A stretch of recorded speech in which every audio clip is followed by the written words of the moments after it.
professora Cleane e vou lecionar a disciplina de História do 5º ano do Colégio Emaús. Pessoal, na última aula eu deixei algumas atividades para vocês fazerem. Foram as páginas do livro 192 a 197. Vamos começar aqui então. Número 1. Marque V se verdadeiro ou F se falso nas afirmativas a seguir. Quando a afirmativa for falsa, explique no caderno por quê. O governador-geral tinha o mesmo poder que os capitães donatários. Ela é falsa, gente. Os capitães donatários tinham que submeter suas decisões à aprovação do governador-geral. Os jesuítas eram contrários ao casamento entre colonos europeus e índias. Verdadeira. Tomé de Souza era contrário à escravidão de africanos. Ela é falsa, porque na expedição de Tomé de Souza vieram junto com ele alguns negros aprisionados. Os colonos que se casavam no território tinham um forte desejo de voltar ao continente de origem para criar sua família em terras europeias. Ela é falsa. Os colonos, quando eles constituíam famílias aqui no território, eles permaneciam definitivamente na colônia. Leia o texto e troque ideias com os colegas.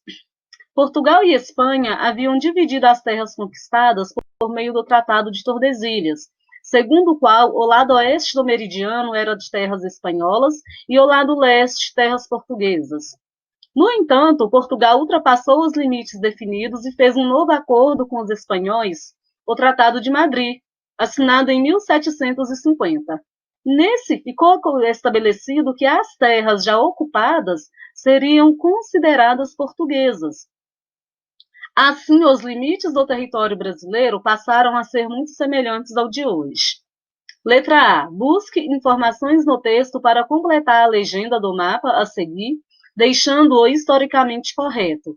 Utilize as sugestões abaixo. Terras pertencentes a Portugal no Tratado de Tordesilhas, terras pertencentes a Portugal a partir do Tratado de Madrid e meridiano de Tordesilhas. O mapa, gente, é este mapa, tá? Essa parte amarela aqui, ela vai pertencer a Portugal durante o Tratado de Tordesilhas. Essa terra aqui, mais clarinha, vai pertencer a Portugal também a partir de 1750 com o Tratado de Madrid. E esse meridiano aqui, vermelho, é o meridiano de Tordesilhas ou o Tratado de Tordesilhas. Deixa eu voltar um pouquinho com vocês nesse mapa para a gente conseguir resolver a questão seguinte. Observem que esse mapa, gente, já com os contornos delimitados em 1750, se parece com os contornos do atual território brasileiro. Existem algumas pequenas diferenças, por exemplo, parte do estado do Manaus, que foi conquistado somente depois, e o território do Acre, que só foi anexado ao território brasileiro posteriormente também. Observe o mapa atual do Brasil e responda. Eu trouxe aqui o mapa atual, tá?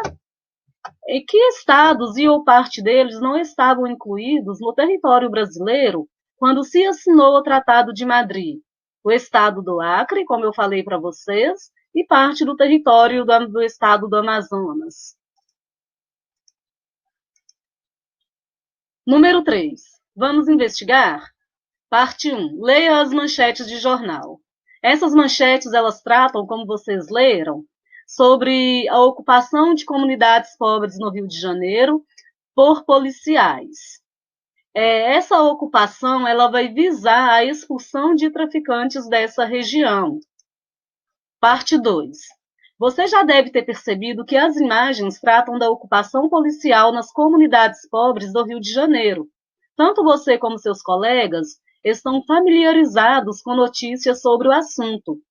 Para responder às questões a seguir, recorra ao que já sabe, ao conteúdo estudado neste módulo, ou pesquise em jornais, revistas e na internet notícias e comentários que lhe ajudem a complementar os conhecimentos necessários. Letra A. Quem eram as autoridades nessas comunidades antes da ocupação da polícia? Os traficantes, né? Quais são os objetivos dessa ocupação? Acabar com o domínio dos traficantes e estabelecer um clima de paz e segurança entre os moradores. A ocupação aconteceu apenas de forma pacífica? Não, gente, em alguns casos aconteceu de forma pacífica, não houve reação direta dos traficantes, e em outros casos, os traficantes eles reagiram sim, tá? Os moradores das áreas ocupadas apoiaram a iniciativa? Sim, eles apoiaram, mas eles fizeram questionamentos sobre a eficácia dessa ação governamental, se realmente iria resolver o problema da violência nessas comunidades. A ocupação resolveu a maioria dos problemas dos moradores dessas regiões pobres do Rio de Janeiro? Não, gente. A violência era só mais um dos problemas que esses moradores eles enfrentam. Além da violência, existem diversos outros problemas de ordem social, de ordem econômica, e de ordem de infraestrutura, né? Problemas como acesso à educação, acesso à saúde. Então, é preciso, gente, políticas públicas voltadas para atender às necessidades dessas pessoas. Que tipos de políticas públicas? Investimentos na saúde, na educação, investimentos na geração de emprego para essa população, investimentos em meios de transporte, investimentos em saneamento básico, em rede de esgoto, para que essas pessoas tenham condição mínimas, né, de sobrevivência, tenham acesso, né, aos recursos básicos de sobrevivência na realidade. Não, pois além de problemas com a violência, os moradores enfrentam outros tipos de problemas, como falta de infraestrutura, saneamento básico precário e falta de emprego. Problemas de ordem econômica, educacional e voltados para a saúde. Parte 3. Agora discuta com os colegas antes de responder as questões no caderno. Quais eram os objetivos dos portugueses com a ocupação do território do atual Brasil? Essa ocupação se deu de forma violenta ou pacífica? Houve apoio dos indígenas ao processo de ocupação? Quais eram os objetivos dos portugueses com a ocupação do território? Essa ocupação dos chamados homens civilizados foi boa para as comunidades indígenas? Justifique. Essa parte 4, por enquanto, ela não vai ser possível, né, pessoal? Que nós estamos em afastamento social. Vamos partir para a resolução. Existem semelhanças e ou diferenças entre a forma como se deram as ocupações nas comunidades pobres do Rio de Janeiro nos últimos anos e a do território do atual Brasil durante os primeiros séculos de colonização? Escreva suas ideias. Nos dois processos de ocupação foram registradas cenas pacíficas e violentas. Em ambos, houve acordo com parte dos moradores e rejeição de outra parcela. Nos morros cariocas, os moradores conheciam aqueles que foram ocupar o espaço, ou seja, a força policial do Estado. No caso dos indígenas, durante o período colonial, tal princípio não se aplica, né? Por que que não? Porque quando os portugueses chegaram no território brasileiro, os indígenas não os conheciam, os indígenas não sabiam como eram os seus costumes, não sabiam como eram os seus hábitos, não conheciam a sua cultura. Da mesma forma que os europeus, quando chegaram aqui, que os portugueses, quando chegaram no litoral brasileiro, não conheciam esses indígenas, não sabiam da cultura desses indígenas, não sabiam quais eram seus modos. Finalizamos, pessoal, a correção. Agora nós vamos falar de uma parte da história da humanidade, que é uma parte muito trágica e muito triste, tanto para a nossa sociedade, quanto para a história da humanidade como um todo, né? Que são sobre a escravização dos povos africanos. Nesse mapa, gente, está mostrando aqui para a gente, né? Está trazendo para a gente informações de quais das principais rotas do tráfico de escravizados aqui para o continente americano. Observem que os principais povos que eram escravizados pertenciam à etnia dos bantus e à etnia dos sudaneses. Há registros de 29 mil travessias com cerca de 9 milhões de pessoas durante os séculos XV e metade do século XIX. Foi no século XIX, pessoal, em 1850, com a criação da Lei Eusébio de Queiroz, que se proibiu o tráfico negreiro aqui no Brasil. É, só aqui para o Brasil, gente, vieram cerca de 6 milhões de pessoas. Essas pessoas, elas viviam em situações de extrema precariedade, em situação desumana mesmo. Elas eram transportadas em navios chamados de navios negreiros, e elas vinham no sótão desses navios.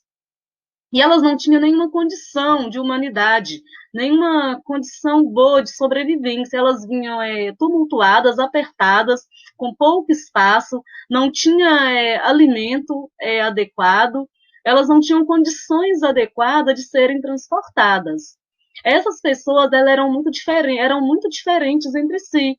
Essas pessoas elas pertenciam a essas etnias, né, bantus e sudaneses. Mas esses bantus e sudaneses, gente, eles praticavam línguas diferentes, eles praticavam culturas diferentes, eles praticavam as suas religiões, eles tinham seus costumes, eles tinham seus hábitos.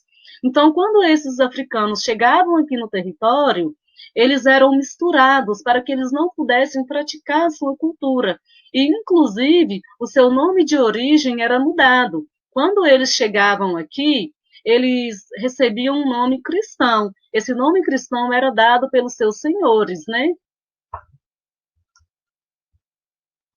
Entre os séculos XVI e XVII foram trazidos principalmente pessoas dos povos bantus, o que corresponde, gente, à atual Angola e Moçambique. Os bantus fazem parte de um grande grupo e, apesar de possuírem distintas culturas, possuem línguas parecidas e crenças semelhantes. Eles praticavam a agricultura e conheciam técnicas de metalurgia, ou seja, estes povos eles já tinham um conhecimento mais avançado e já tinham uma técnica mais avançada também. Eles já praticavam a agricultura, eles já praticavam a metalurgia. Então, a mão de obra deles aqui no território brasileiro foi extremamente explorada na lavoura da cana-de-açúcar, na mineração, principalmente aqui em Minas Gerais, e na lavoura do café, na produção do café. Entre os séculos 17 e 19, foram trazidos para o Brasil muitos africanos da costa da Mina, atuais regiões de Guiné e de Gana. Grupo composto por distintos povos como os Alçás e os Iorubás. Os Iorubás foram os últimos povos trazidos aqui para o território brasileiro. E, inclusive, os Iorubás eles tiveram grande influência na cultura brasileira. Eles praticavam a tecelagem, marcenaria, dentre outros. Cultivavam mandioca, óleo de palma e inhame. Eles usavam o ouro e o cobre. E os iorubás, eles eram muito conhecidos, né, pelo uso do cobre naquela época. Gente, como nós vimos, esses povos africanos, eles já tinham desenvolvido técnica da agricultura, eles já tinham desenvolvido a técnica de fundir metais, então eles já tinham um conhecimento muito avançado para a época. E eram povos, gente, muito ricos em sua diversidade cultural e em sua diversidade religiosa também. Só fazer um adendo aqui. Observem esse mapa da divisão política atual da África. Essa divisão política atual, gente, ela é consequência da colonização europeia. No século XIX, quando o tráfico negreiro ele foi proibido, os europeus eles colonizaram esses territórios africanos. Assim como o Brasil foi colônia de Portugal, esses territórios africanos aqui foram colônia de países europeus. Vamos ver no mapa à frente. Vejam que o território ele foi dividido entre esses países: Alemanha, Espanha, França, Inglaterra, Itália e Portugal. E quando esse território africano ele foi dividido, foi desconsiderado completamente esses grupos que já existiam, a diversidade desses grupos, o que ocasionou vários conflitos internos, vários conflitos entre esses grupos, principalmente quando esses países vão se tornar independentes dessa colonização europeia. Vamos falar um pouquinho agora sobre os reinos africanos. Nós vamos falar sobre o reino do Congo, sobre o reino Yorubá e sobre o reino do Mali. Gente, hoje a República Democrática do Congo é um país que enfrenta várias crises, vários conflitos internos, em função do que eu falei para vocês. Quando a República Democrática do Congo ela se tornou independente da Bélgica em 1960, já havia nesse território a mistura de diversos grupos. E esses grupos vão criar rivalidade entre si, o que vai ocasionar várias disputas internas. O Reino do Congo ele foi fundado no século XIII. O Reino do Congo ele possuía um governo centralizado. O que é um governo centralizado? É um governo com poder absoluto. É, esse governo ele era centralizado pelo Manicongo, que era o título do monarca. Mas apesar de ser um governo centralizado, gente, esse reino ele era dividido em províncias, com grupos em sua maioria da etnia banto. A religião desses povos era pautada na crença em um criador e em entidades naturais. A economia era baseada na agricultura e no comércio de metais, tecidos, sal e escravos. O Reino do Congo já comercializava escravos lá no século XIII. Esses escravos eles eram prisioneiros de guerra que eram vendidos no norte da África. Nesse comércio de escravos, gente, o Reino do Congo vai estreitar, vai estabelecer relações comerciais com a coroa de Portugal. Então, o monarca, né, o Manicongo, em 1491, ele vai se converter ao cristianismo. Para que isso? Para se aproximar ainda mais da coroa de Portugal. Inclusive, o Reino do Congo vai passar por uma transformação religiosa. Para que a elite, gente, do Reino do Congo mantivesse a sua posição, né, posição de destaque, de luxo, a elite ela estimulava conflitos internos. E esses conflitos internos, eles precisavam da atuação de muitas pessoas, e os camponeses eles eram convocados para participar desses conflitos. Para que a elite ela estimulava esses conflitos? A riqueza dessa elite era proveniente do comércio de escravos. Então, se houvessem conflitos internos, consequentemente, mais prisioneiros de guerra teriam e mais pessoas seriam vendidas. Só que esses conflitos eles vão ser de proporção muito grande. Então, além da falta de alimentos, porque a produção agrícola vai diminuir quando os camponeses são convocados para esses conflitos, esses conflitos internos também vão levar para o declínio do Reino do Congo. E o Reino do Congo também vai entrar em atrito com a coroa de Portugal. O Reino Yorubá. O Reino Yorubá, gente, ele pertence ao grupo étnico dos sudaneses. No Reino Yorubá, as cidades delas já eram bem avançadas para a época e já eram muito urbanizadas. A economia desse reino ela era baseada na agricultura e no comércio de marfim e metais. A língua Yorubá é a terceira mais falada no continente, porque os Yorubás eles sempre estavam em processo de migração, eles migravam muito. É, Inclusive, aqui no continente americano, os Yorubás eles estão presentes, né, de forma maciça em Cuba e aqui no Brasil. Eles praticam o catolicismo, o islamismo e o candomblé.